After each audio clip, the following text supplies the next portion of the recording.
ready for another lesson?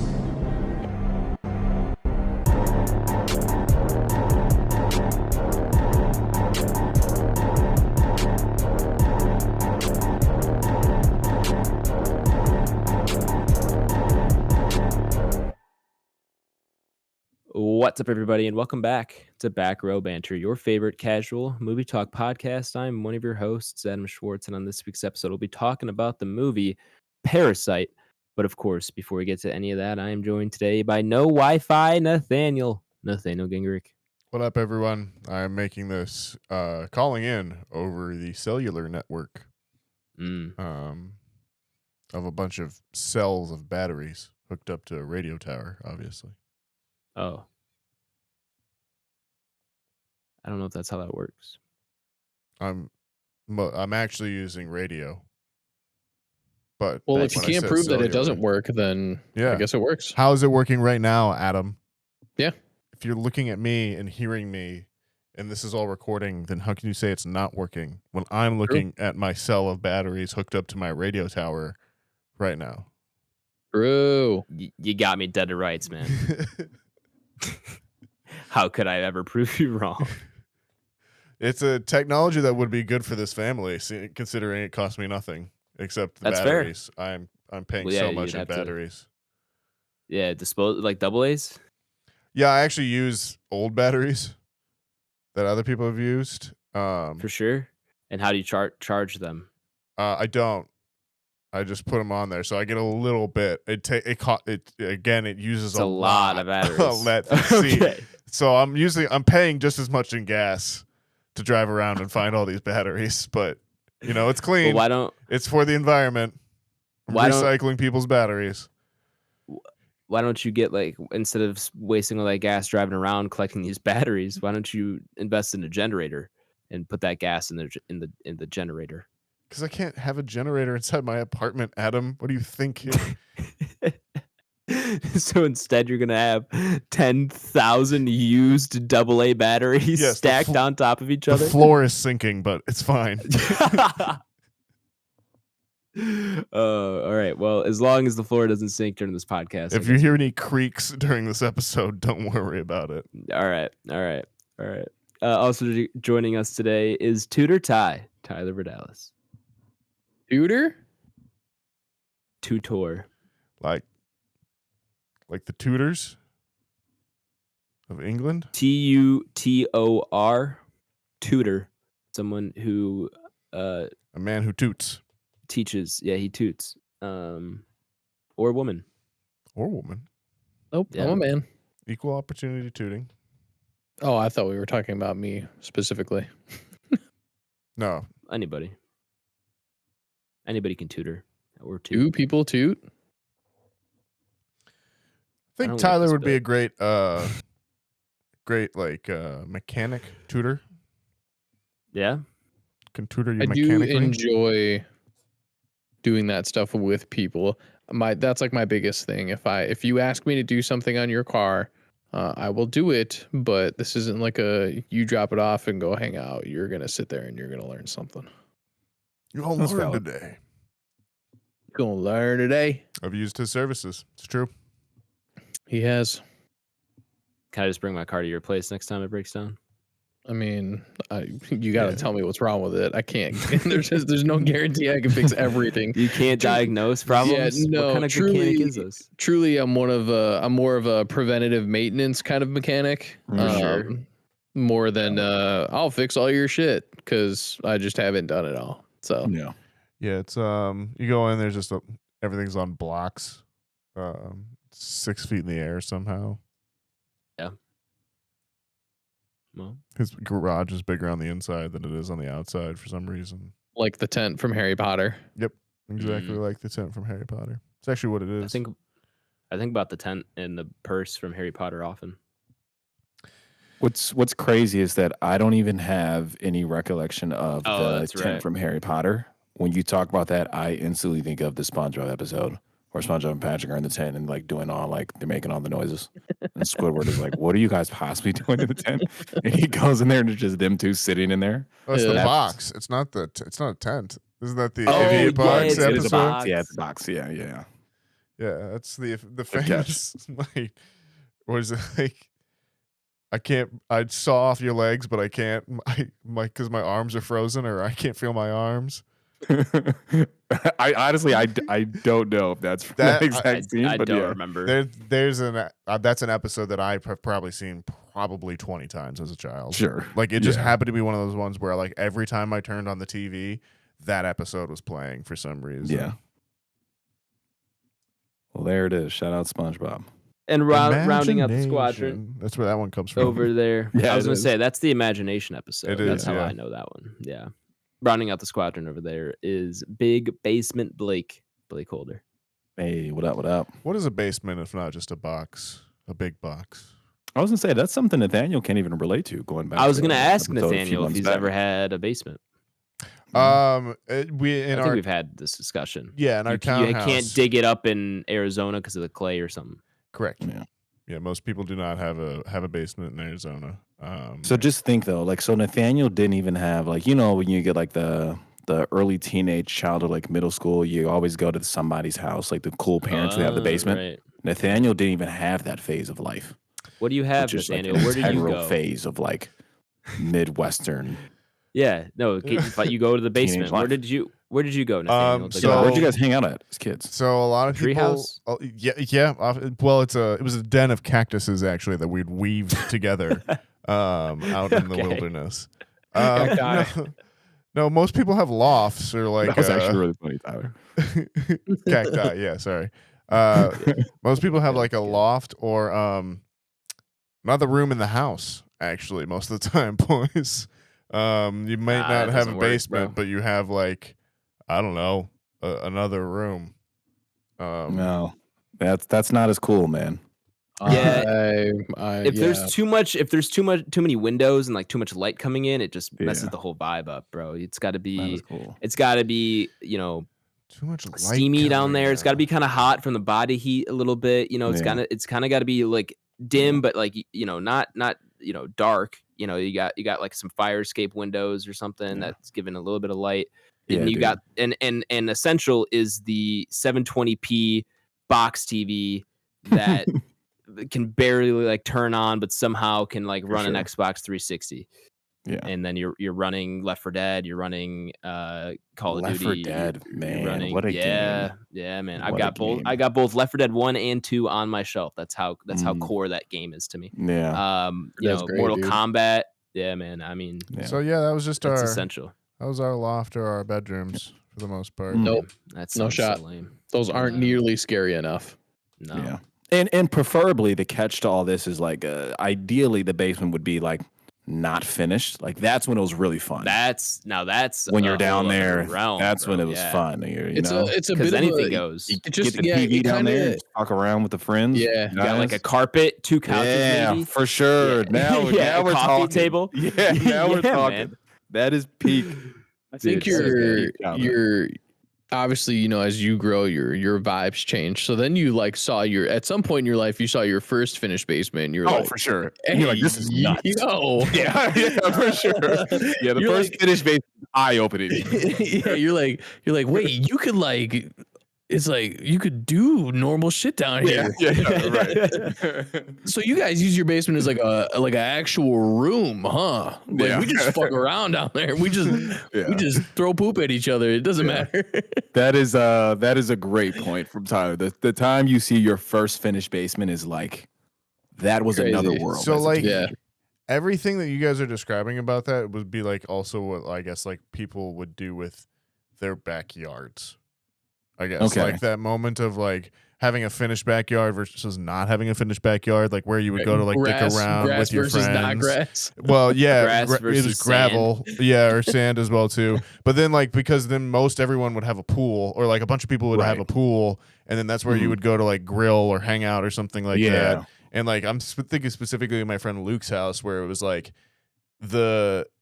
his bedroom, or like the wing of his house or whatever. There's like his bedroom, the like guest bedroom, and then there was like the boys' hangout room where it did have that like 75-inch tube TV that had the Xbox Sure. hooked up to it, where we would either Mhm. like 4v4 each other, but then that had a big sliding door open to that like backyard, which had the pool and the hangout area and all that kind of thing. So that's where you would have like those moments. Luke's house sounds dope. Luke's house was dope. Guess what? We still hang out at Luke's house. Yeah. That's awesome. We also have backyards. Yeah. So I mean, now we have both. Yeah, but like we don't need to leave our backyards in the winter. So, what do you know about actual fear? You never had to run out of a basement where it's only like That's so true though. The you lights, never had that. The pull string. You never had pull string lights in your basement that you had to run from. Tyler, and then if you forget it, you have to go back. So now you got to turn on all the lights again. And then the second you hit the last light, dude, at the bottom of the stairs, you don't know what real fear is, dude. I ran so fast, you have no idea. You act like I had a second floor to my house, so that's everything. Like that was just going down to the kitchen. It's not. Like, It was different, man. the same the thing. unfinished basement. That shit was different. It's as finished, a kid. livable space. Yeah. This we're talking about. You can't see the corners. The basement, once the lights are off, like you have multiple exits on the first floor. All right, basement. You only got one way out. Anything. It's like a deprivation tank. You just don't know where anything is. It's crazy. You don't know anything. You don't know at one point, dude. Darkness. At one point, dude, those basements were like the scariest place on earth. Yeah. Like no bullshit. Like I'm like it was like you like look down the stairs. Like I don't even know if I want to go down here right now. Well, actually, that does. That's why the Conjuring trailer hit so hard for me. Is that her looking down the dark stairs to nothing, and then the clap from behind, a complete abyss. Like you can't even see anything when the lights is off down there. Yeah, I guess my final defense would be that I did have family in the Midwest, so I did like come out and visit people, and I do have experience. Yeah, but you didn't have friends out here. You didn't have sleepovers in the basement. You don't know what. What do you know about a sleeping bag on the cold concrete floor? I had a cousin. I have cousins that live out here, and we did a sleeping bag on the concrete floor. You probably never even seen corn until you moved out. You're crazy, dude. No, we have cornfields in Arizona. Those are go mow a lawn, Nathaniel. We don't have those. Couldn't do that. I'd happily go mow a lawn. Rake rocks for you. What a time. Go rake rocks. Dude, next time I want to tell someone to F off, I'm going to tell them to go rake rocks. Oh my God, that sounds like such like a good comeback to something. I'd love to move some of your medium-sized rocks around your other medium-sized rocks. And, oh my God. Separate them accordingly. Leah and I have gone to calling people smooth brains if we think they're dumb. Yeah. Speaking of which, bit of sizzle, there might be a scary basement in this movie. Oh, good segue. My God. Good segue. For a minute, I forgot this was a movie podcast. That's why this movie doesn't scare me. I thought this was a 2000s basement. Also why I'm not scared of The Conjuring, because I don't have a basement. It scares you, dude. You're scared. Nope. Never felt that fear.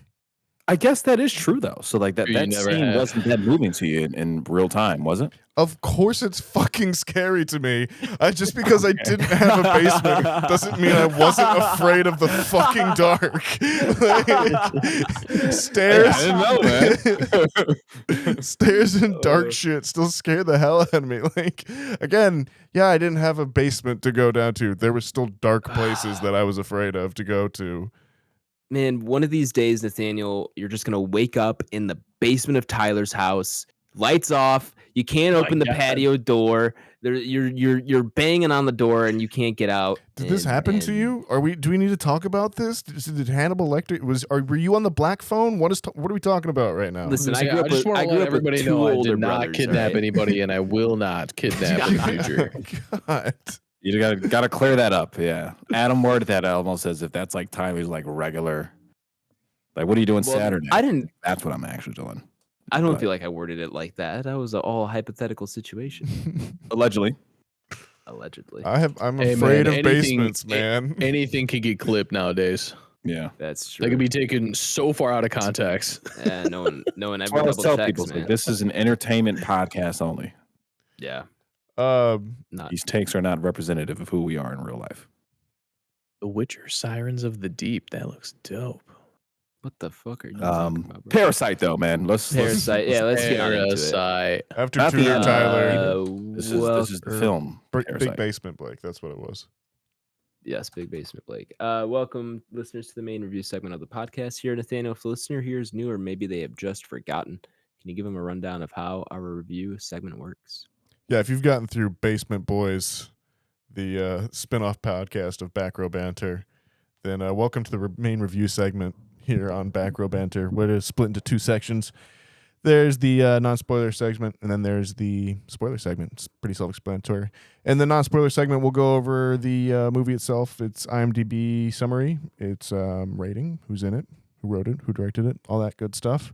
We'll go around the squadron and decide if we would recommend the movie. It's got to be a yes or no. There is no nuance on the internet. And then it'll be spoiler time. If you don't want to have anything spoiled for you, check the show notes in the episode. And come back after we've ranked it up on our Entropy list, which is our big list of everything we've watched on the podcast ranked. There's probably going to be some spoiler time in this one. So, yeah, if you haven't seen it, definitely go check it out. It's from 2019. I think it's still streaming all the time everywhere. So it's on Netflix right now. Netflix right now. You probably have that. You probably forgot you have that. Or, I don't know, pirate it. Figure it out. Adam, tell me about Parasite. I would love to, Nathaniel. As you mentioned, this was released in the year 2019 with it's R-rated and a runtime of 2 hours and 12 minutes and an IMDb summary of 8.5 out of 10. Oof. Is that the summary or the rating? Did I say summary? IMDb rating of 8.5 out of 10. That's pretty awesome. I think the summary is good for the IMDb summary, though, if you want to. Let's read that right now. The IMDb summary reads as follows. Greed and class discrimination threaten the newly formed symbiotic relationship between the wealthy Park family and the destitute Kim clan. Woo! Woo! That is a great IMDb summary. Holy shit. That might be the best that we've ever had. It's pretty good as far as those go. That is S tier.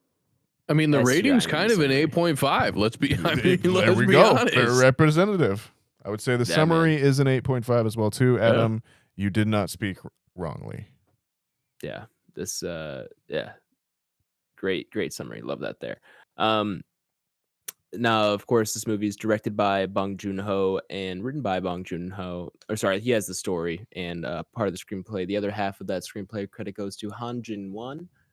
This is everybody's favorite segment of the podcast where I try to pronounce Korean names. We're just going to assume you nail it every time, and we're not going to I'm going to say it with that kind of confidence, but that's right. I am also going to preemptively apologize for any mispronunciation. That's right. I am trying my best. All right, we have Song Kang-ho, Lee Sun-kyun, Cho Young-jung, Choi Woo-sik, Park So-dam, and where are we ending here? I'm trying to see, go all the way through. Lee Jung-un, Jong Hae-jin, Park Myung-hun, Jung Ji-so, and Jung Hoon-jun. Again, nailed it. I apologize. Probably did not do a single one of those correct, but I, again, am trying my best. Fellas. No one's first watch, right? We've all seen this.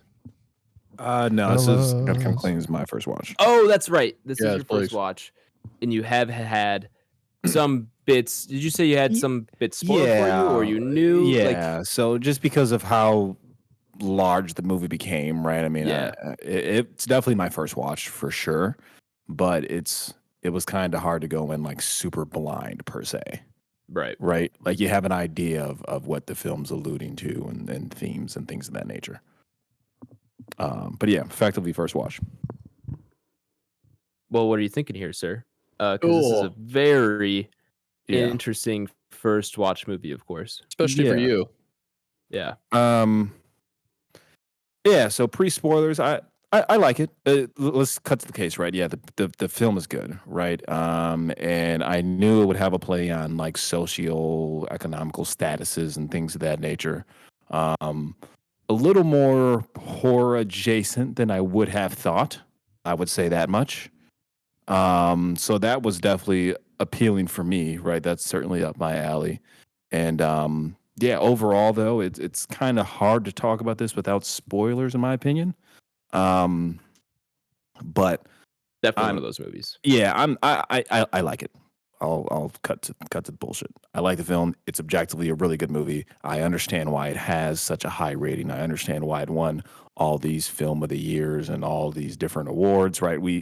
I totally understand that, and I see why the director, his next film, what is that, Mickey 17, I believe, is such highly touted, and why people are anticipating it. So yeah, I'm in. We'll talk about spoilers, but I'm in. I would highly recommend anybody who hasn't seen this film. Granted, it is a Korean film though, so you're gonna have to watch it. I would prefer to watch it subbed. I imagine you can watch this thing dubbed. I don't know. I've never seen it dubbed. So I'm sure somebody out there that may turn them off, right? If they have to read subtitles the entire time. But outside of that, I would highly recommend this. I think this was the first foreign language movie to win the Best Picture, didn't it? I believe so. That sounds right. I believe so. It was so big when it came out.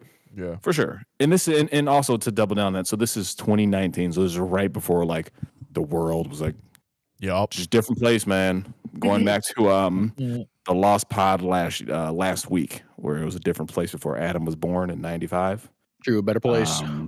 It was a different place when this movie came out in 2019. For context, I was born in 2000. Blake is referencing us talking about 1995 as the greatest time to be alive, particularly because I wasn't born yet, I think was the gist of that bit. To say, we had strong arguments that you were the problem.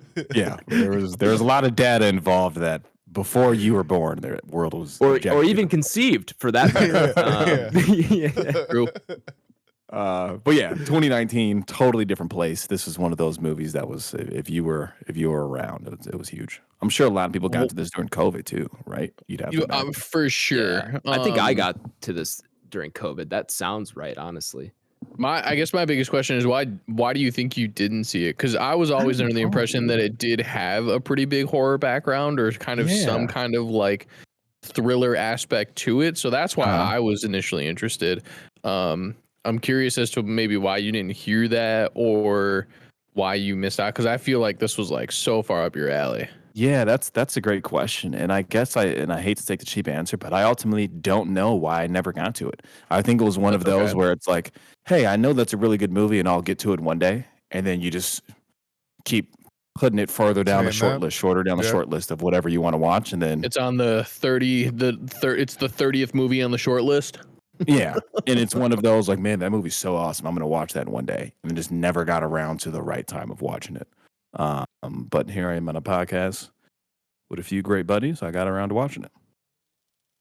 Absolutely. Yeah, I'll pick it up from there. Okay. Yep. Yeah, so 2019, I see this one in theaters. Going in pretty blind, actually. Sure. Not knowing anything about it really other than it was Bong Joon-ho, I think, and that I knew that it had won the Palm. But even that being said, I'd seen Bong Joon-ho's other films. I'd seen Okja and I'd seen, The Host, I'm pretty sure by that point. But I didn't quite know what I was expecting going into it as well too. And I mean, if you can, and if you somehow haven't had anything spoiled for you, I do encourage you to go watch this movie because it is just like, it's a real head trip the first kind of time you go through it and kind of you're experiencing it as the characters are. Yeah, it was. I remember going in and not really knowing the genre either, and finding it like this weird sprawling cross-genre mashup that like at the end it is kind of hard to define in one box. But I think it's an interesting one to compare with now, and I would say certainly on this watch I feel like it hit me harder than it did back in 2019. But we'll probably get into that a little bit more into spoilers as well too. I do want to say Adam and I did see this together. We saw it in IMAX over the weekend, which I think was kind of the catalyst for us choosing this. Cool. Was the re-release of it in IMAX, right? That and Mickey 17. Yeah, that both as well kind of too. lined up. I think I wanted to put this up before Mickey 17 at some point, but I think catalyst for like this specific week was the IMAX re-release, which was awesome, by the way. Yeah. I mean, obviously, seeing any movie in theaters is going to make it better, but I don't know why this did feel like it belonged in IMAX a little bit more so than I expected it to. Well, it's a movie that's a lot about space and crossing lines and locking off people in space as well too, and you have all those great close-ups as well too. So I think it's definitely, it lends itself to the theater experience and to an IMAX experience as well too. Yeah, definitely. It looked like it was shot in IMAX too. I don't remember seeing any bars on the aspect ratio. Sometimes it's tough to tell, and sometimes things are I can't screwy. remember. It's definitely not shot in IMAX. I know that much. No. But. Okay. All right. I love this movie personally. This is actually only my second time seeing it. First time I do believe actually being sometime during the pandemic. And it's not a movie. It's a movie when it came out, it got so much buzz, and I wanted to see it at the time. I never got around to it. Whatever. And by the time I did, it just felt like expectations were to the ceiling. And I remember watching it and feeling like, all right, like it was pretty close, if not meeting those expectations. But because I wasn't, like an early adopter, quote unquote, of this movie, and like didn't have that experience of like it being a complete surprise, this movie never really stuck with me the way that it has with some people. I think that changed on this watch. Like I think giving it some space, giving it some time for it's like not the movie that everyone's talking about, because it was for a long time. Like this movie was it did talked break about through for a very to the long time. mainstream for a bit. Yeah. And so like definitely some time has passed. It's cooled off.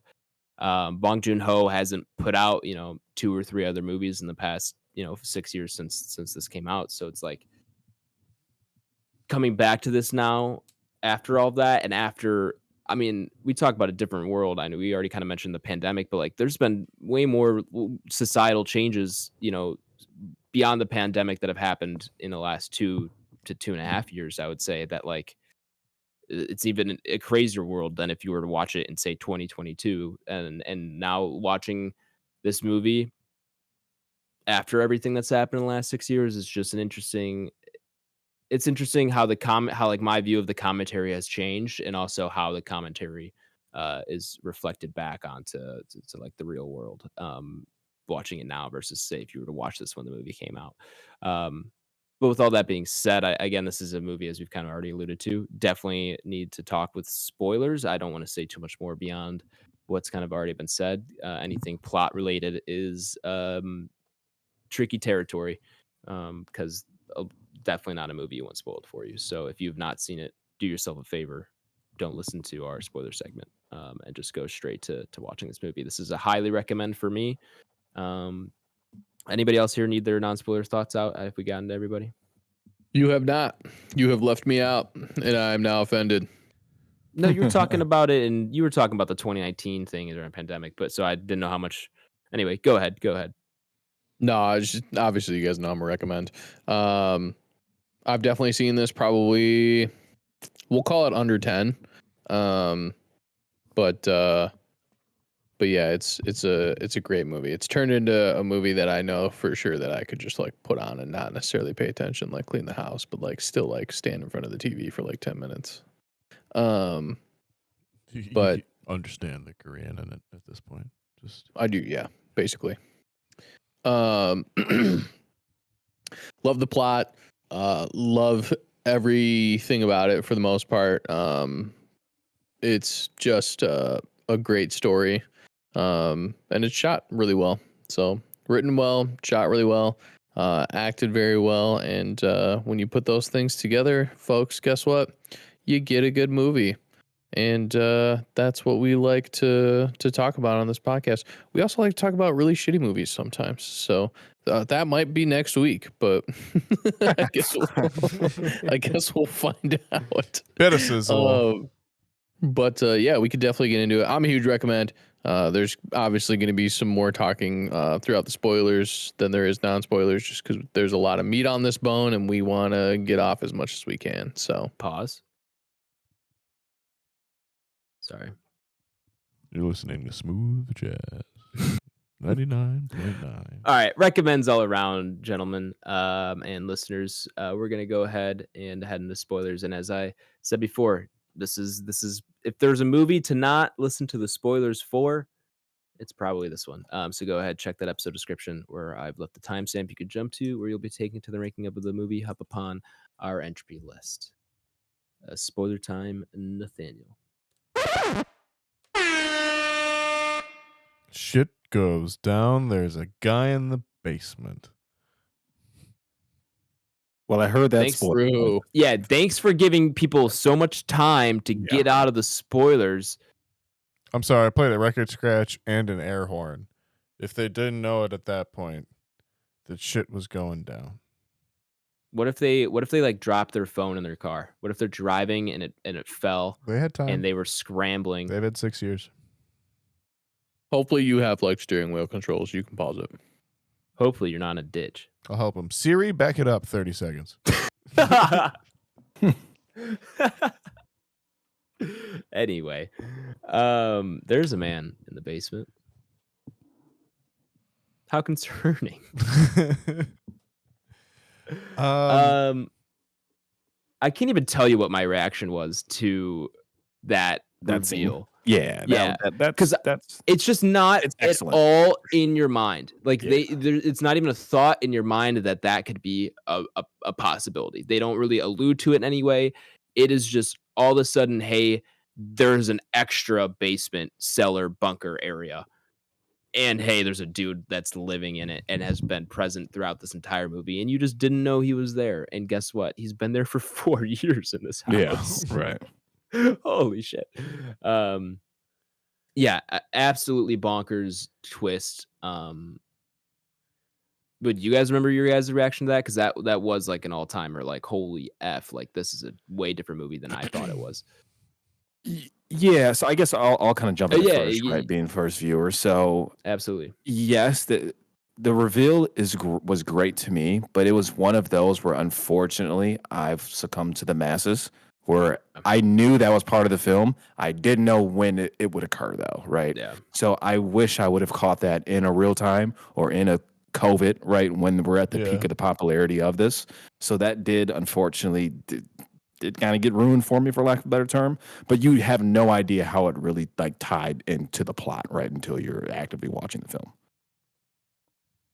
Agreed. So I guess I'm more intrigued by like what's your 3 takeaway on that, because that was probably, if you caught it enough in real time, or Nathaniel in theaters, right? That was probably like, holy fucking shit. It was truly one of those like, oh fuck, this is a completely different movie than I thought we were. Yeah. Like, because it's almost comedic at first. A little bit. Like, you know what I mean? So you're like, yeah. Okay. That was one of my points on rewatch of this, because this is probably the 3rd time I've seen it now, I would say. But it was on the rewatch again. There was like,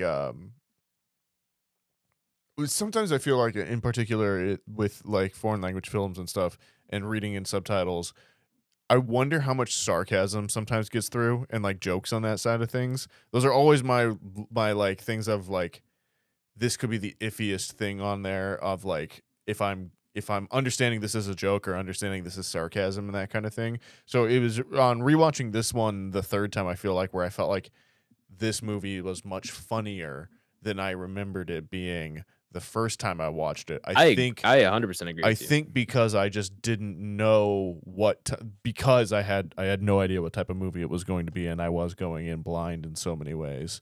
But I do remember on first watch in theaters being like, holy shit, I have no idea what type of movie I am in at this point, and like where we're going. Like, to the point that like it kind of took me out of it until I think it kind of brought me back in again post, I think, once the family returns home to their basement and it's flooding and everything. But like, yeah, there's a solid 5 to, I'd say, maybe 15 minutes in the middle there, where it's like a pretty solid horror movie. as well No, too. for sure. Like just like what the fuck is going on?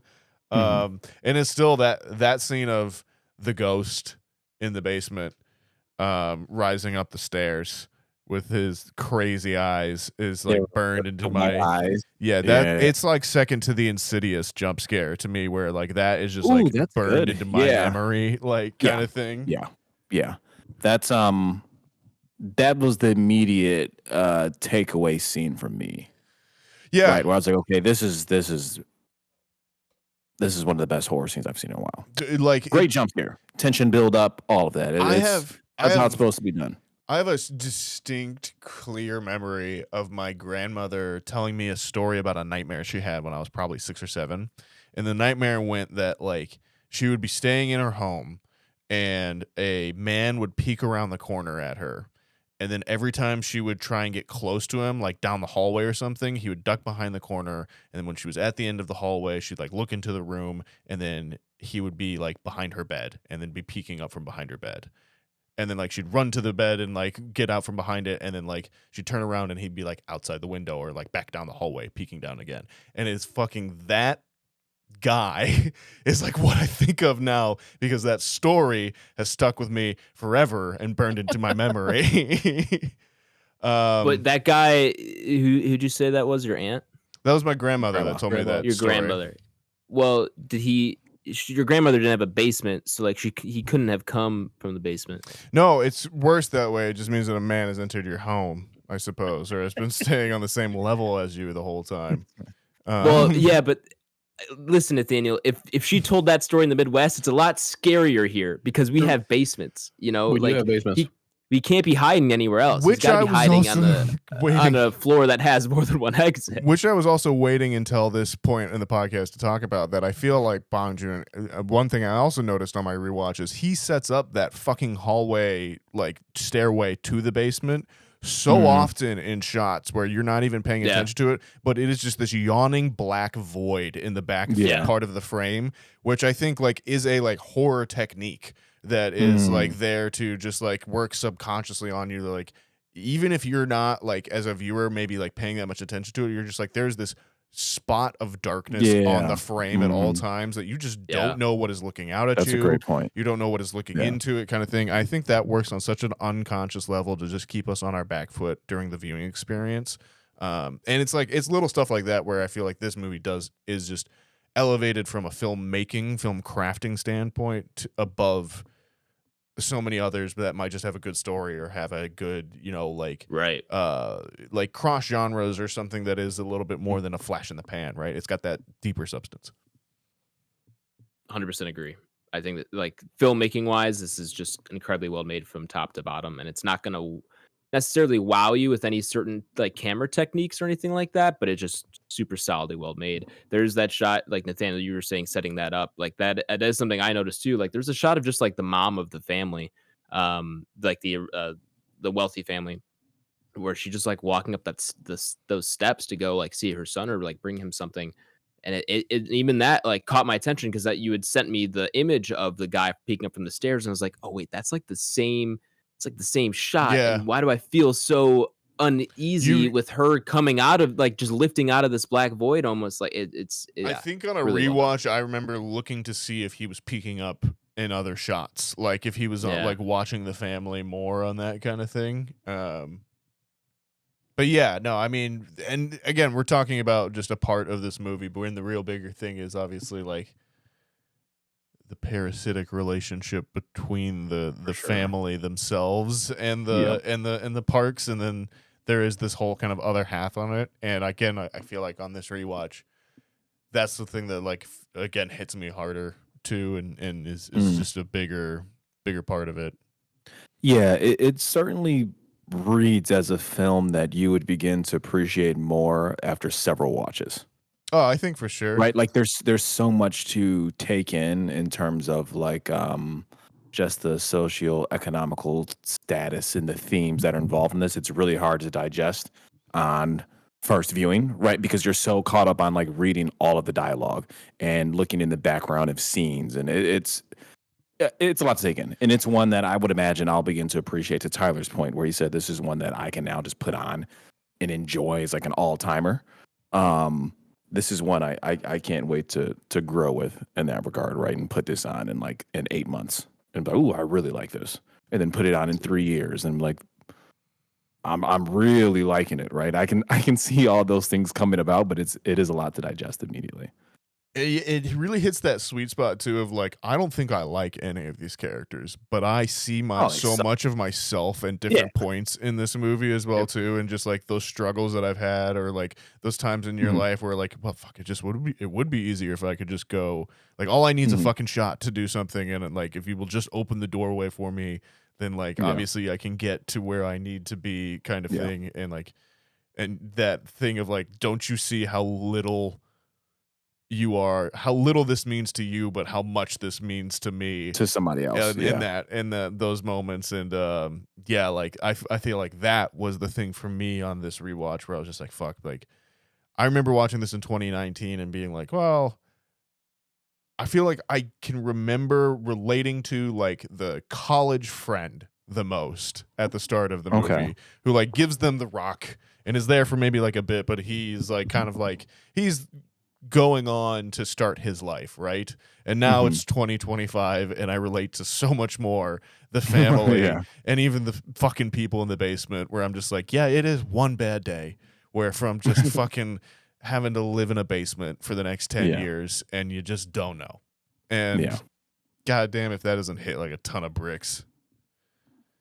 Maybe not even like one bad day, but like for like these people, it's like a godsend to be like trapped in that basement. It's like fucking that guy wouldn't survive. She's not making enough money by herself for him to be out there by himself. Yeah. Like they'd be stuck in poverty. So it's funny how like that's also a twist that like it's like holy shit, like this is like this guy's best possible outcome in life for him is to be like, trapped in this fucking basement. And even that ties into just like the whole point of like, I think early on in the movie they say like, oh well, that housekeeper, like, oh, she's for two people kind of thing, and you get a realization later on of like that obviously she's been sneaking food for him, which means that the wealthy ones of the parks, right? Yeah, the parks could just feed him as well themselves and it wouldn't change anything for them, kind of thing, but they can't because A, they don't know exist, but B, like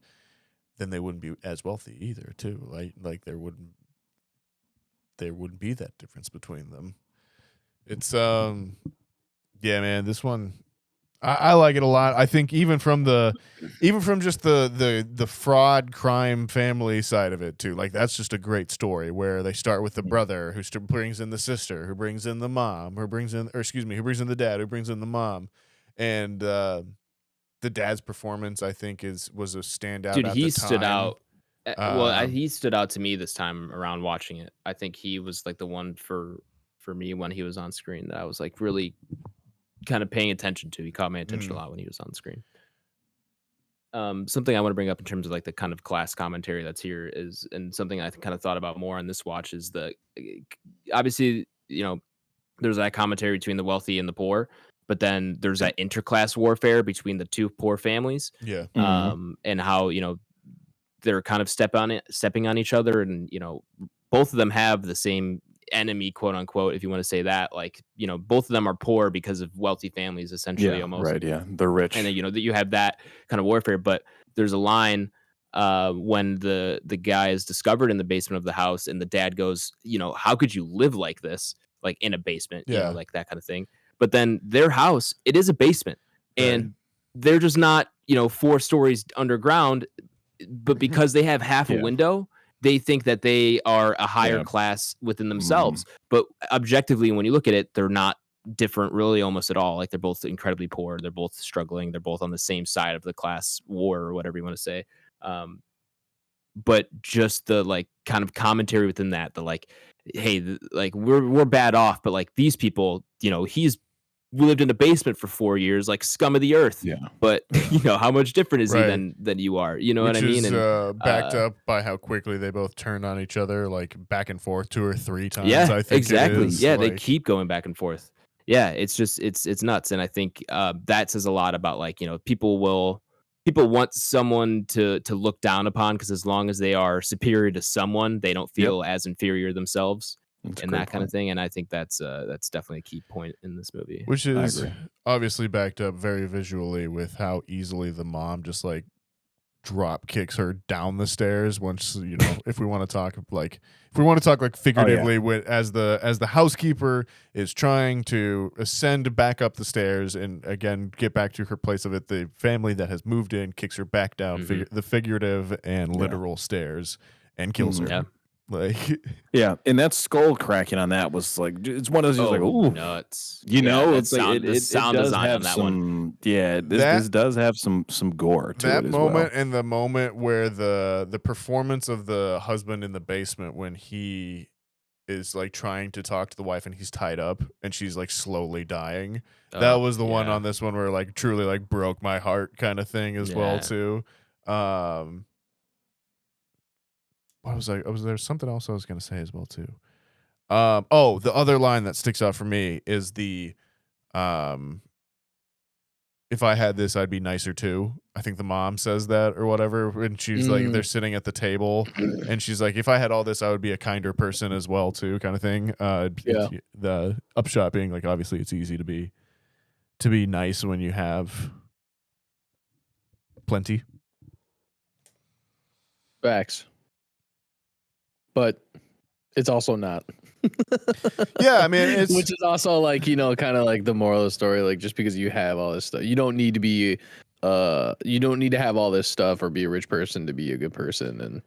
And well, just the fact that they're all using each other, right? Like, for sure. Like even it's in just the a like vicious circle. In the quietest moment, like the wife and the husband don't even have like a normal relationship. Like they're like he's trying to get it on. She's like, well, then buy me drugs. Kind of thing. It's just like, okay. So truly everyone in this movie is just using each other kind of thing for their own personal gain in a lot of ways. And sometimes it's symbiotic. They're all parasites. Yeah. Sometimes it's symbiotic. Sometimes card. it's, you know, it's self-defeating and their own peril. But it's, I don't think. Yeah, it's also, go ahead. I don't think Bong Joon-ho is a subtle man, but that doesn't stop him from being a very effective one, I would feel. I would agree. What were you going to say, Tyler? I love that the kid puts it together first. He's like, it's you them. All smell the same. They all smell the same. He's like, Jessica smells the same way. Yeah.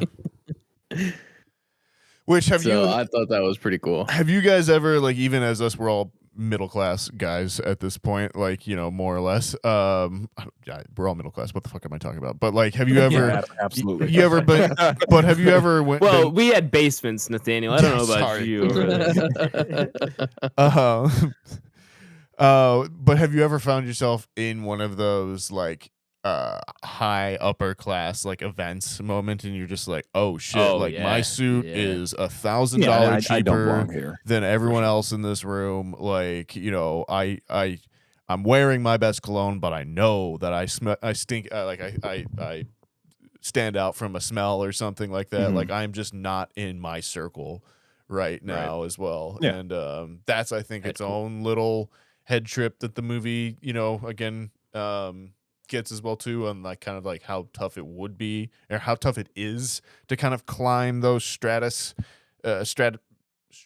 what is the word I'm looking for, but the strata struts I don't know, I think it's strata of society, and those kind of different rings of the social ladder, if you want to call it that, or rungs. But yeah, I think this movie has so much to say at all times, and to your point, Blake, it does hold up on a rewatch. And I think it gets better. It really is interesting. I feel like it feels fresh still. Feels like it could have come out in 2024. Oh yeah, it's a timeless concept, or just themes, I guess is the correct word we want to use here, right, in terms of cinema. But there's themes that have been prevalent since the times of human civilization, right?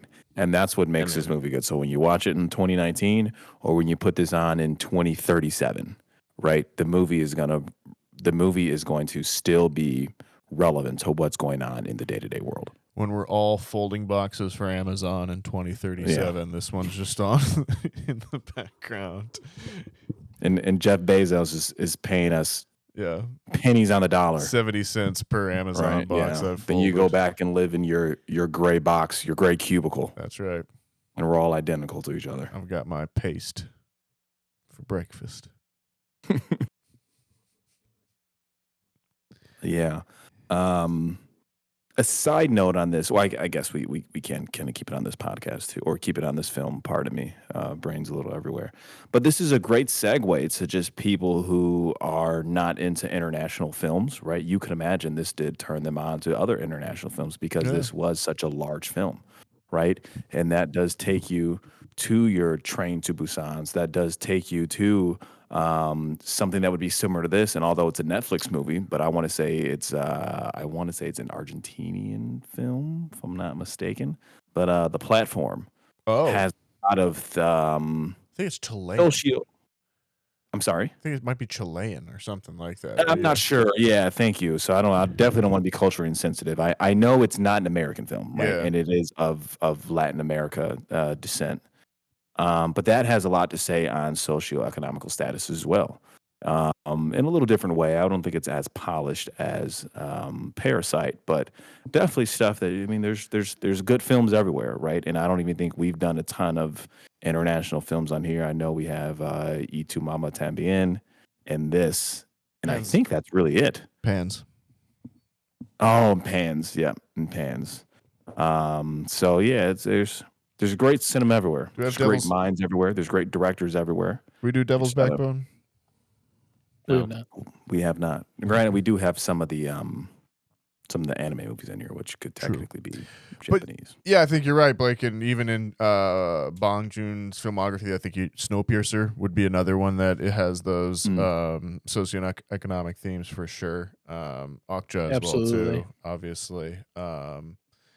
And even The Host, I think I don't think he can make a movie without it. But as opposed to, or also in alongside opening up to world cinema, I think you were absolutely correct on that. I think it did help a lot of people. I remember at the time, like Bong Joon-ho being kind of like a media darling. I think his quote around like the Oscars was something like, if you can overcome the limit of 2-inch subtitles, you will open yourself up to a world of cinema like you never knew.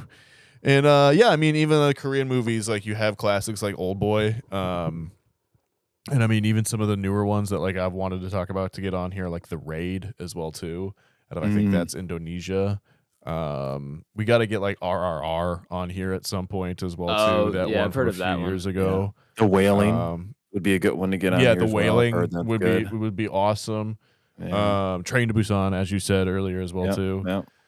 But I think if you like this, definitely check out some more Bong. I think this movie is awesome. I feel like you can imagine them in like how long till we get a remake?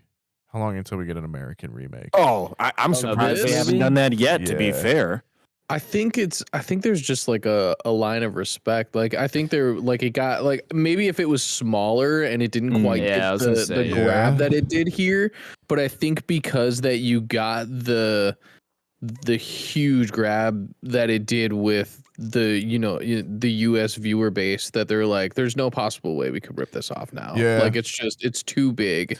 Too many people people would easily be like, dude, you're just ripping off Parasite and you can suck a fatty. I feel like the millennial in me that lived through like The Ring remake, the Old Boy remake, the what was it? Ghost in the Shell remake. Just like, I feel like at this point, I'm just like, they'll do it at some point. Like someone will do it. Like, the Ring remake, The Grudge. Yeah, exactly. Pulse. Yeah. Maybe I guess we'll get it one day. I don't know. Maybe I'm just jaded having come through there, and maybe because you're right, because it was the first one to win the Oscar and it's a foreign language film, maybe they won't do it. But who knows? I don't know.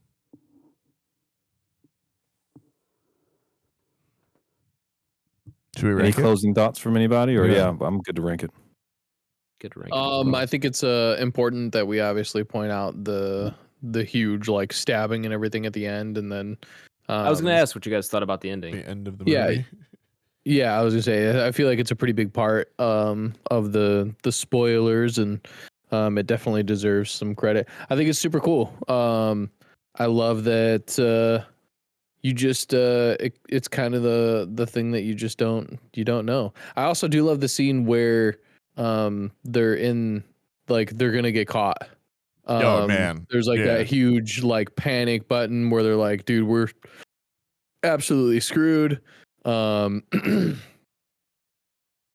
their house flooding is a pretty like real thing. That's just crazy to see, you know, that like your whole, obviously, you know, people see floods, but since they live like below street level, it's just like absolutely decimating. I also think it's important to bring up the rock, the big giant stone that his friend gives him, where it kind of like, did this stem from this rock? Is this like a mysterious rock? And so that's a pretty cool little factor to add on there. But yeah, man, I think the ending is great. You do get like a little bit of a closing to it, and yeah, it's kind of like a happy ending, but not like I don't think I don't think it's an happy ending. It's maybe a pragmatic one, I guess. Yeah, it genuinely just kind of makes you, you know, think about it. Like, and I guess, you know, really honestly, depending on how you've seen this movie, if you are the upper class or if you are the lower class, it kind of depends on, you know, where you might view this from, or maybe you have a different view on you know, life. I doubt it, but actually the people in like lower poverty probably have a different view on life, whereas the rich people probably don't. But overall, dude, killer movie, start to finish. I always have a blast with this movie, and I don't think it could ever be remade. There it is. I think the ending, one of the interesting things for me is like the boy getting carried off by the daughter, which is like somewhat symbolic of like the only way that, you know, you're going to get saved from kind of that situation is potentially marry into another family of a higher like socioeconomic status, which I just thought like that was interesting. It was like, you know, all this chaos going down, but the son's going to be all right. Son's good.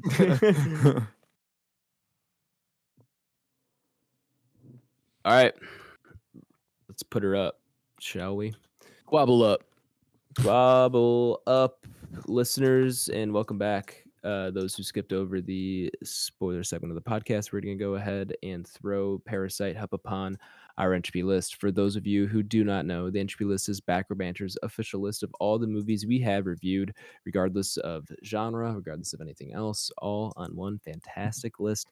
This is essentially how we rate our movies. Rather than do it out of 5 stars, out of 10, whatever it is, we throw up all the movies we review on a list and see how they compare to one another. If you want to reference the Entropy list for yourself, you can do so by checking that episode description where it is linked to my Letterboxd.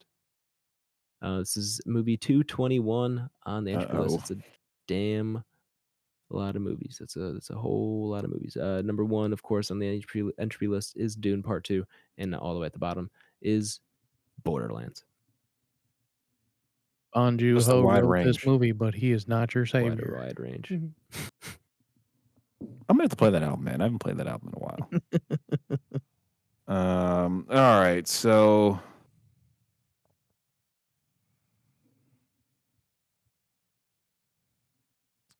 who's gonna take the first step? I think I'm gonna say 35. Ooh, that's awfully close to where I was at. I can't put it above any of my Lord of the Rings. Yeah. All my Lord of the Rings. I really do. I think there would be a very feasible place in my head where I would put this closer to like 22 under Blade Runner. But you guys have disgraced the name of Lord of the Rings and Tolkien, and we're down so far in this list for these movies. Crazy. But yeah, I can't put it above any of those. T2 is also very close to like where I would probably, but that gets jumped up a little bit in my list. And then Zodiac's kind of same vein, horror, not horror, tension, twist, and corkscrew twists, not just Definitely like corkscrew loop twists. twists. You know what I'm saying? If you know, If you know, you know. And so yeah, I think that's where I'm gonna be at 35. Yeah, that's valid. Like I said, I was in the same ballpark looking at that. I saw T2, and that's when I was like, "Ooh, okay." So I think I'm in the ballpark between that and probably a 9 Days. I would say, just because we know how much I thoroughly enjoyed that film. That was one of my most adored post-COVID viewings that I've had. So that's still. That movie sits up there for me, man. Oh, like, that's honestly, I think that movie should be that's in my higher top than it 10. is. Yeah, Yeah, it should be higher than it is probably. That's in my top 10 at this point. And it's like that and Dune Part 2 are probably like my top 2 movies of the 2020s so far. Yeah. But I digress. We can continue. Yeah, I agree with you, brother. So yeah, I mean, looking at this, I think I'm ultimately I'll put it above Spider-Man into the universe. Spider-Man, yeah, into the Spider-Verse. Zodiac T2, it's tough. I think I'm gonna go 37. So I'll put it above Zodiac. To Tyler's point, some of those similarities, but I'm gonna go below T2.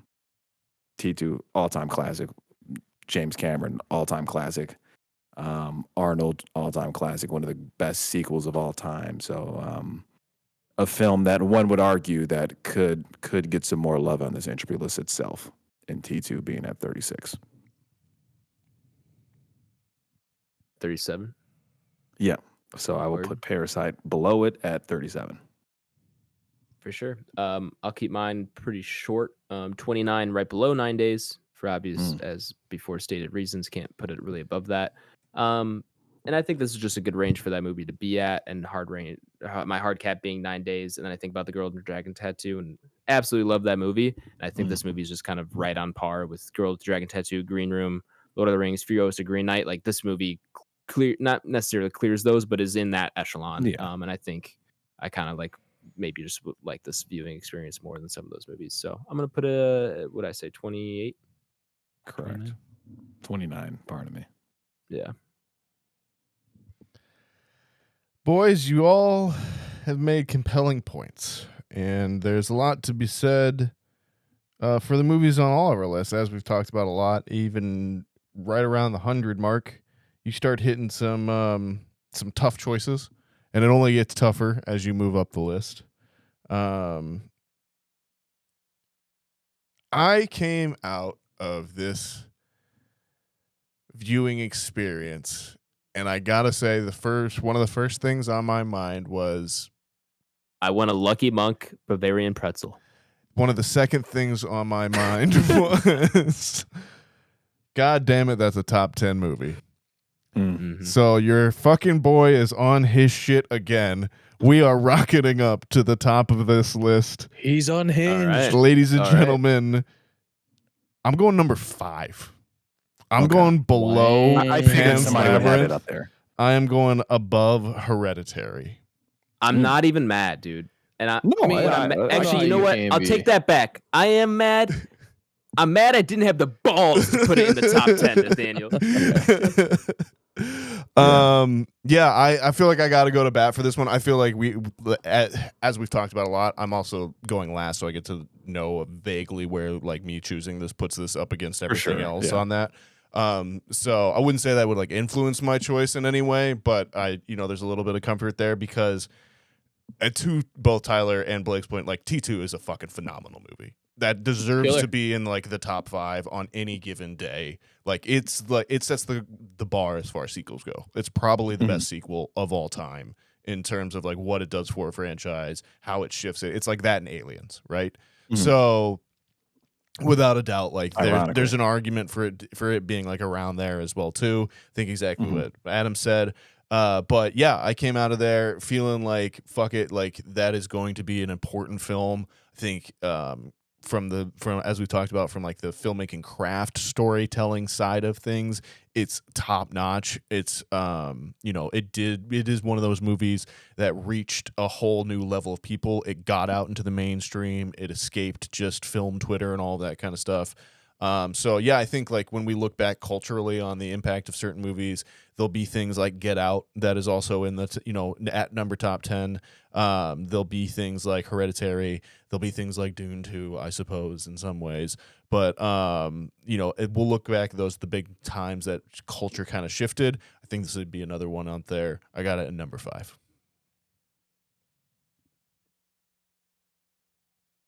That's valid. You got me. That's ready totally to run valid. through a brick wall. I knew Nathaniel. somebody would have it ranked that high, and rightfully so. Yeah, I mean, I was gonna say this movie deserves to be that high. Obviously, like when we talk about like our other lists and stuff like that, we would put our stuff, personally. But kind of like Nathaniel, you said, it's a little influenced by where you guys know. Like, mine's completely influenced based on where other movies are on this list. So it's the same. It's the same fight. But yeah, I mean, the movie definitely deserves it. It's absolutely captivating. It's one of those things where obviously you're gonna have a hard time getting some people to watch it because some people just hear like subs and they're like, yeah, I'm not gonna do it. We don't want those people to watch it. You know what? Fuck them. Yeah, those are the smooth brain. maybe not fuck them because like my wife's sitting right here and she doesn't Oh my God, want to watch the movie. But I'm so sorry. The only reason I said that is because you all said you all use that for the people. Any other scenario though, Yeah, fuck them. If it's not my wife, fuck them. Yeah. You know what?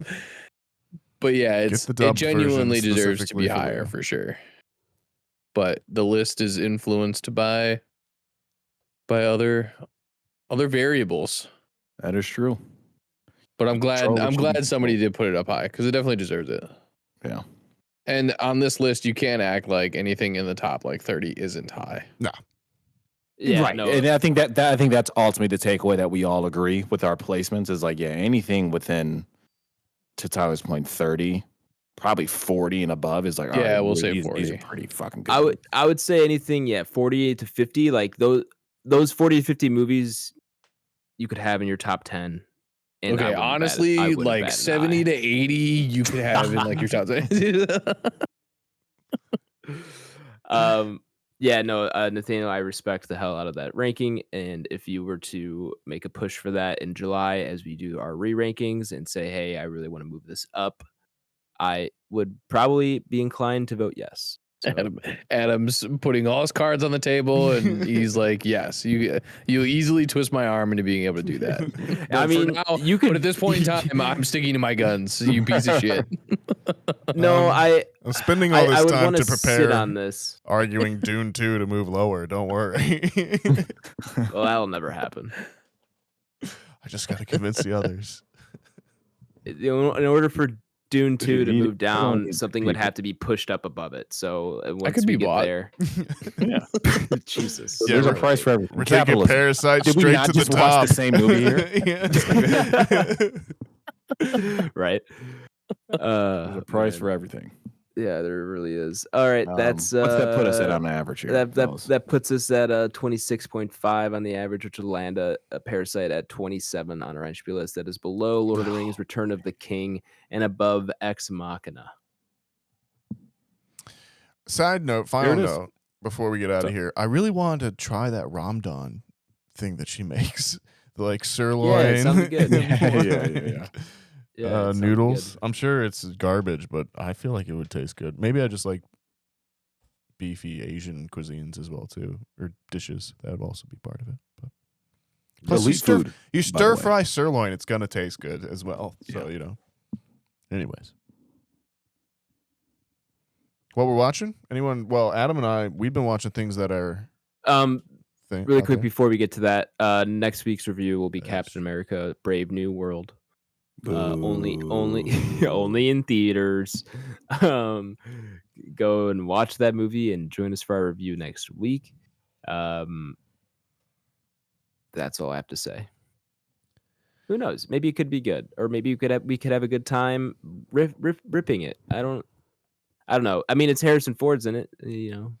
Yeah, we can. Is he really? I didn't know that. Oh yeah, he is. Yeah. I wish I didn't say anything because I would have loved to see that your would have been pretty reaction cool to see in the theater. Yeah. Thanks, Adam. My bad. Cut that out. One Cut it out. joy. It never happened. Yes, what we're watching. You were saying, Nathaniel? Oh, well, you and I we both didn't unwatched. We did done watched. Yes. A movie called Love Hurts with Ke Kwan, also a recent Oscar winner. We saw this one in theaters. I think it's the first thing he's done in a movie since Everything Everywhere. I know he's been on Loki and maybe in another like Star Wars show, but yeah, it's kind of that classic spy used to be a spy, now the old spy life is coming after him and he's got to beat some people up. It's a good excuse to use stunt people and have a breakout time with that. Marshawn Lynch is in this and plays a fairly big role overall. Way bigger than I ever expected Marshawn Lynch to play. Yeah. He's not bad. He's really not bad. He's pretty great. He's actually pretty good. He can carry a scene, with help. So yeah, I would I wouldn't say it's a good movie, but I didn't hate my time with it. I enjoyed myself having seen that it. is such a perfect way to put it. And I sounds like a good movie more. to watch with Leo when it comes to 100%. It probably you'll enjoy your time. It is weirdly violent. There are time. moments that are like a little bit God. gory as well, though. I would Yeah. give you a little bit of caution for that one. Whatever, it's fine. I could just don't tell me that. Don't tell me that. Rewind it. Pretend like you didn't say it, because then I I'll can't fall for it. I'll cut it. Yep. Is she listening to this? No, she left. Will she listen to this episode? Because I can cut. She won't, because this isn't a movie that she would watch. She really only listens to the episodes that she knows. We're in the she clear. watches. Ryan Foley, don't you dare snitch on us, all right? I don't think he would. He's very as loyal as he is to my wife's feelings, because he knows how sensitive she is. He is and always has been for the bros. For sure. But yeah, so we saw Love Hurts. What else did I watch? I concur with Nathaniel. Enjoyed watching the movie, but it is not a good movie. Would I recommend it? I really couldn't tell you. I feel like I would. I feel like this is my bar. I feel like I kind of would. But yeah, it's like it's not a good movie, but I would almost recommend someone to go watch it. It reminded me of that movie a couple years ago that came out with Sandra Bullock and Channing Tatum, the Lost City or whatever. Yeah, where I was like, it's not a good movie, but like it was a good waste of 2 hours. Like I had a good time with it. I wouldn't necessarily like. I'd rather watch that than some other shit that's come out recently. That cost way more. But yeah, it's fun. And more Marshawn Lynch, weirdly enough. Bring out Beast Mode. Hilarious. I finished Blue Lock season 2 as well too. That just we finally got the English dub for that as well.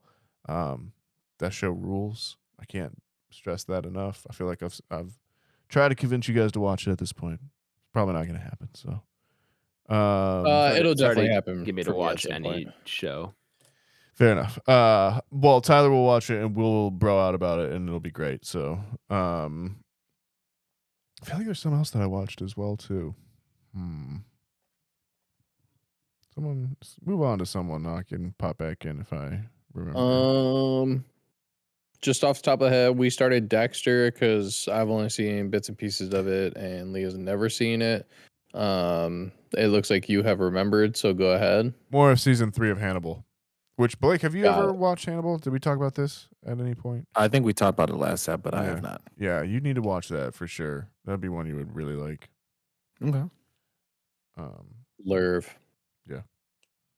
And then Super Bowl, had some, some friends over. Adam came over. We hung out, and there was also a baby here. So babies are cool. Babies, I know babies are cool. Yeah, I haven't been that close to a baby in a long time, so it was a little freaky for me. But I was like, that was cool. He's a cool baby. He was chill. Yeah, didn't fuss much. So Nah, as far as babies go, chill ass dude. Yeah. I like that guy. I like his dad. I like his mom. He was pretty locked in during the halftime show, so I was like, hyped, right, this guy's got potential. Yeah, he's a smart baby. Yeah. And then I've been reading, so I'm like I'm like 2/3 of the way done with Mickey 7, so I should hopefully finish that up sometime this week, and then maybe pass the book off to Nathaniel because he could probably finish it relatively quick, and we'll see if we can at least get two heads that have read it before the movie, versus just one opinion. But dope. Other than that, nothing crazy. Adam, Blake. I haven't really watched much, to be honest, besides everything that's already been talked about here. Yeah, wish I had more for you guys. Yeah, I'll jump in. I got to Bad Boys 2. I think that's the only thing I watched. I had a wedding this past weekend for one of Haley's friends, so that was cool. Shout out to Alex and Kevin. Got married, got to give a shout out to them. And then also shout out to my homie Mike, who I met at the wedding because both our significant others were in the wedding. So it was one of those where you don't really know anybody else besides the people in the wedding. For sure. Right? So like me and him were in the same boats, and then me and him just met each other and talked to that guy. Nonetheless, had a huge anime talk, a huge movie talk. So shout out Mike, man. Great guy. Nice. Shout out Mike. For sure. That's all I got. Are we packing up from here, fellas? I think it is. I think we can we can get us out. Time, yeah. Cool. Show plugs here. Yeah, share the podcast, share with a friend, a family member, somebody living in the basement. Somebody living in the basement that can't be a Nathaniel. He doesn't have a basement. Nope. I live above you in the attic. I almost want to like cut the basement line from that one. That's valid. Whatever. Well, yes, he doesn't have a basement, but technically Blake doesn't have a basement right now either. That's true. I know. Adam, do you have a basement right now? I'm in my basement. He's in the basement. Yeah. Oh. Yeah. I live in the basement. Oh well, don't think about how scary it is, and it's a bit warm and damp for some reason, and there's no windows, and I think about it all the time, Nathaniel. Thank you for all the lights are out, and the Babadook is in the corner. Whatever, Nathaniel. You thought darkness was your friend. That was gold. Yeah. I was born in it. That was good. Yeah, share it with whoever or whomever. I should really find that out. Is it whom or who? However the fuck you want to say it. Yeah.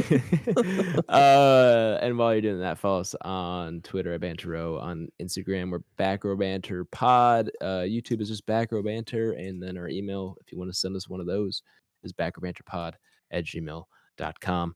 Nathaniel Gingrich, where can the people find you at, my man? You can find me on Blue Sky. You can find me on Twitter. You can find me on Letterboxd, Nathaniel G92. Instagram, Innes Gingrich. One of those is right. You'll figure it out.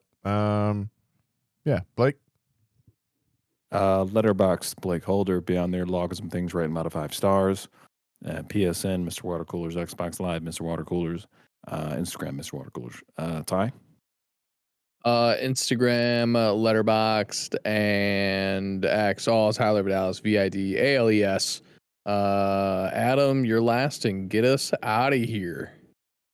Find me on Twitter at Aish24, on Letterboxd at Aish, on Blue Sky is Aish as well. It's all AYYSH in case you were wondering how to spell it. That's going to do it here for episode 224. Join us next week for our review of Captain America, The Brave New World. Wow, I just can't wait. Thank you all. Thank you all for listening, especially if you made it this far into the episode. You are our favorite type of listener, and we really do appreciate it. We'll be RB.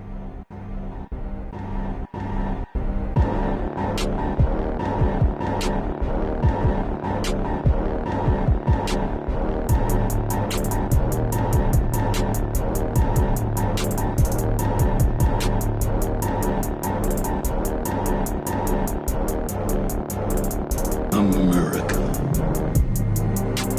Ready for another lesson. Super Bowl, wow, trash. Chiefs, trash. Yeah, it's crazy. We didn't even talk about that. That's how you know it was like so. Oh, you didn't even talk about underwhelming. it? I thought for sure that's, like we would have at least touched on it. So I didn't see much of the Super Bowl, guys. Yeah. For various reasons. But what did you guys think of it all? Yeah. Well, I mean, the game was garbage. Yeah, you didn't miss much, to be fair. But I love seeing the Chiefs just fucking implode. Oh, for sure. For sure. Now, I did see the halftime show. America was rooting for that one, as we say. Right now, Adam is a potentially B-list Chiefs fan, right? B-list, sure. Auxiliary, like fan. Here's the thing. I say that, and it's like, I'll root for the Chiefs. I like the Chiefs. I felt nothing during that game. Yeah. Like there was, like I was not upset. I was more just bummed that like I'm not like there's no entertainment value here. After the first quarter, I was like, well, I'm not paying attention. Yeah, it was just a bad game to your point. Yeah, and for the Super Bowl, I think that's what most people root for, unless your city or your city or your team is in the game. Like that's what you're rooting for, is just some entertainment. And there was just none of that. So like that was my biggest disappointment. But like as a like secondary Chiefs fan, like whatever. Yeah. Like I don't care that much. I hear you. Well, I'll side with Tyler on that. Absolutely. I was content watching that. I was like, you know what, this is worth. Yeah, it's worth it. It's worth it. Any good? Like part of me at first, to be fair though, was like it would be kind of cool to see a three-peat just like for the history of it. Like I don't think I've seen a three-peat. So I'll give you guys a little. I wouldn't be mad. I'll give you a bit of sizzle here. So the Super Bowl used to be called the NFL Championship. And technically, if everybody wants to get technical here, I know it is a change of the name for the trophy, and technically the title of the actual championship changed to the Super Bowl. Gonna give us some BS Packers. Whatever. You got it. So Green Bay won the very last NFL championship game, and they were also the first team to win the first 2 Super Bowls back to back. So technically, if you want to talk about championships, the big number at the end, there is a 3-peat in the NFL. But they are different titles, so I get it. But there have been 3 championships won in a row before. Gotcha. Okay. Well, yeah. Thanks for the history fact on that. I didn't know that. My cursor was hovering over server mute on Tyler. I was like, do I press it? Do I just don't? Yeah. Well, so yeah, that's cool. But then, like I said, I mean, like the sports fan, I'm a big enough sports fan where it's like I can appreciate like greatness, right? So I was like, that's an impressive feat to win 3 in a row. You don't really see that at any professional sport we're talking, right? Baseball, football, basketball, soccer. That's just really difficult. But that being said, man, I mean, the Chiefs just. I got kind of tired of it because, like, objectively, I don't think they were a good team. I think they were. I don't either. It was Chiefs, but full blown fraudulent. Yeah, they weren't a good team, man. No, it was crazy. They won so many 1-score games, which is just hard to keep up. Right? They didn't run away from anybody, even when they're playing bad teams. Right? They're not running away from bad teams as they're supposed to. Yeah, and it's been like that pretty much the past 2 years, man. And they did not deserve to be there. Yeah, for sure. And crazy enough, they won last year like that. Of not running away on anybody, just people missing field goals, people fumbling at the 1-yard line. You know what I mean? And facts. Crazy enough, they were fucking close to doing it again. But then the Eagles were just like, this is fucking ridiculous. Well, boys, there were 2 murders last night, and one was the Chiefs by the Eagles, and the other one was somehow Kendrick Lamar killed Drake again, and I don't understand how.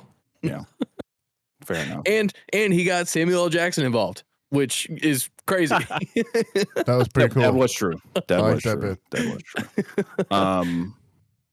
But yeah, really quick though, while we're on the Super Bowl though, my one of my close friends from college, his brother plays on the Eagles, his younger brother. So that's cool. That's awesome. Shout out to him. And yeah, so that's cool. What did you guys think of the halftime show? I mean, because I thought it was loud and obnoxious, and I couldn't understand anything. Yeah, man.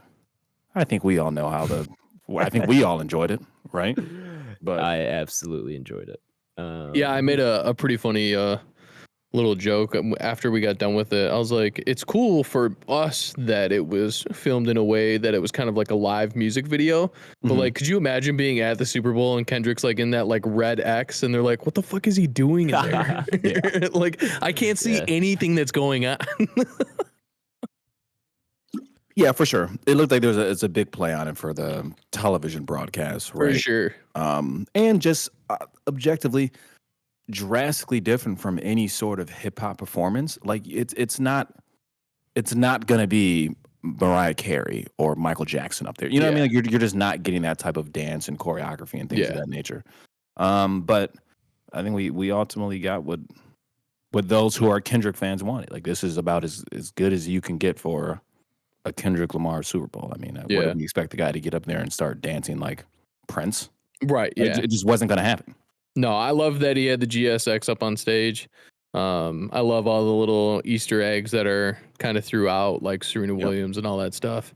Yeah. The PlayStation controller, which is cool because if you look at the sequence that like the lights go, it's the cheat code for GTA for infinite life and health and like shield again. Okay, and stuff like that's that. cool. I didn't catch that. Yeah, that's dope. It goes like up, down, left, right. I don't know what the exact sequence is because I don't play GTA and I haven't used cheat codes since I was probably like, I don't know, 12 years old with like a Game Shark. But yeah, I dug a little deep and I did see some older people that were like, I didn't understand it. I don't get it. But then I decided to go look at like what the beef was. And he's like, Kendrick's my boy. Yeah. And I'm like, let's go.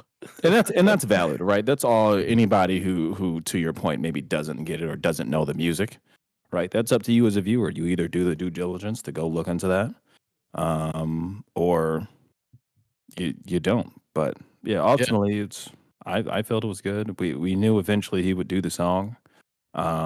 Samuel L. Jackson, in my opinion, is the fucking oh my god golden it was apple awesome. in this for sure. That's fucking awesome. So good. Yeah. Big Sam Jackson fan. Sam Jack. I think when he opened and the show and I was just like, oh no. He got, what are we about to watch? I had a friend who was in attendance and he said it was pretty unreal watching it live. Oh, really? Yeah. That's said, wild. Like we just got a group text that was like Kendrick Drake dancing on Drake's corpse was awesome. Yeah. No, that is awesome. I could imagine. Yeah, that's it's cool to know that, from somebody that was there that it was still good. Yeah. Yeah, he said the noise was just insane definitely for the A minor bit. I bet. I mean, it had to have been. He knows he doesn't even have to say it anymore, and the whole room is just going to say it. I really like some of the camera work too, like the bit where he like. There's a bit where he was like, it's in the or. When he's in the X, I think, and the camera's moving around him. Yeah, the peekaboo bit. But it's it's the bit right before peekaboo where it's like in one of the rotations where he's just kind of like walking in the background for one frame kind of thing. They rotate like twice. You see him twice in a rotation. One, he's just like walking like casually. The other one, he's like doing some kind of like monkey. He's like almost doing like a monkey dance. Kind of thing. And then he pops up on peekaboo, which was great. Yeah. I loved that he played that song. Awesome. Yeah, you'd imagine. I think Dave Free probably has some of his hand in some of that stuff too. So yeah, for sure, it's cool, man. And then obviously he had to play it. We were contemplating would he play it, would he not play it. The world was contemplating would he play it, would he not play it. I think everyone kind of knew he had to. I was gonna say I don't know how it was even a question for some people. Like that's kind of the whole point behind it. That like. He's not gonna stop. Well, also, but I love that he like made that a part of the show. Like, hey, they want me to play it. I'm not gonna play it. And then he plays a different song. It's like, hey, they want me to play it. Ooh, I'm not gonna play it. And then to like kind of put it towards the end. Yeah, it was good. Yeah, I guess I did see someone on the breaking over to the other side of Twitter where they were like, technically, I guess he can submit it as a live performance for the Emmy consideration. That would be awesome. Potentially have him getting like a TV award for it as well too. I can imagine. So, which potentially would again mean he'd have another live performance to do it at. Yeah.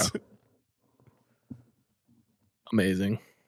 Yeah, that's funny. I wasn't aware of that piece, but yeah, That's funny that you bring that up because like I also saw something where somebody was like, if he decides to sue and they go to court, like this will now be a public document because they're gonna have to say the lyrics while in court. A stenographer's going to have to write that down. Like that is going to be in somewhere in the world of law as a public document. Those lyrics are like codified, set in stone forever. Like, so it's like, do you really want to take him to court? Yeah, it's honestly one of those where like I can't imagine like the mindset like Drake is in seeing that stuff. No, you know what I mean? Like that's got to be you gotta think very that, like, deep and dark place. You gotta think for sure. He's just got like whoever is left around him is just like you cannot look at anything. Yeah, like, yeah. Realistically, for sure. No medias, none of that, bro. You don't think he was watching? I don't. No I way. said I don't think he was way, no. watching. I think he's there's on no tour way in that Australia, he's- so it's there's like no way that galaxy. he's not curious. Yeah, I would say he's seen it. Oh, that's There's true. no way he was You're right, watching he it is in live, though. Australia. No way he watched that live.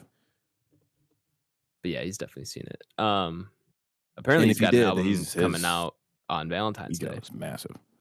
Oh, well, realistically, I'm sure he's gonna drop an album and it's gonna do a bunch of numbers and it's gonna go #1 and all those things, right? It's fully Probably. expected. We don't think his career is gonna be over, but yeah, I mean, I do feel like I guess we'll it's a find funny out. moment.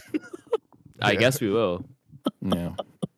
I mean, At the I end do of the think day, he'll we take it. gotta- I think his reputation has taken a serious hit. Like, his career's not over. He's gonna stick around, whatever. But like, Mhm. I still think enough people are just like not gonna buck with him enough to like just not Oof, even. I don't know, dude. I'm not saying he'll still probably have the number like his Yeah. album still probably go #1. He'll probably still have For a bunch of sure. hits off this album, but like I think it'll still be a lower performing album than we're used to from him. Yeah. But I could be wrong because who cares? I think he makes an album with Kanye. That's a whole nother piece we haven't even talked. We can have a whole separate hip hop. Could have a podcast, but yeah, whole Kanye. What a separate Kanye talk. he's a clown. But to be fair, anybody who's aware, he's been a clown the past like fucking 8 years. So like, Yeah. if you're still following Kanye and paying attention to things he does, that's kind of on you at this point. It's like That's not news. he to hasn't me. done anything productive for us in a very long time. Yeah. And he said some crazy things on Twitter for sure. But it's all I was scrolling through it as it was happening. I was man, like, it's oh terrible. my God. That's got to be a rollout for an album, and I just want all the attention on me. There's a Super Bowl coming up. It's just I don't know what's wrong with them, but whatever. I stopped paying attention to Kanye West a long time ago, man. Same. The Drake single's coming with him and Kanye. It's the only way he has left to turn now at this point. He's got to go Full dark side. He's going full dark side. Just full villain. Yep. Yeah. Kendrick's pushed him Maybe there. onto I can something. see it. You may be onto something. Yeah, it would. I can see it. Objectively, if him and Drake were to make an album or a song, whatever it is, they're going to sell I mean, a they massive make amount money. of units. Yeah, they You know what I mean? And I think at this point, that's all you can really count your ducks as, right? It's like, Right. okay, well, like, fuck it. I'm just going to make as much money as I can. I don't think their egos would let them go away quietly. Yeah, right? right. Yeah. Well, yeah, I don't know. It may not be Kanye, but it'll be someone, Yeah. inflammatory. Mm-hmm.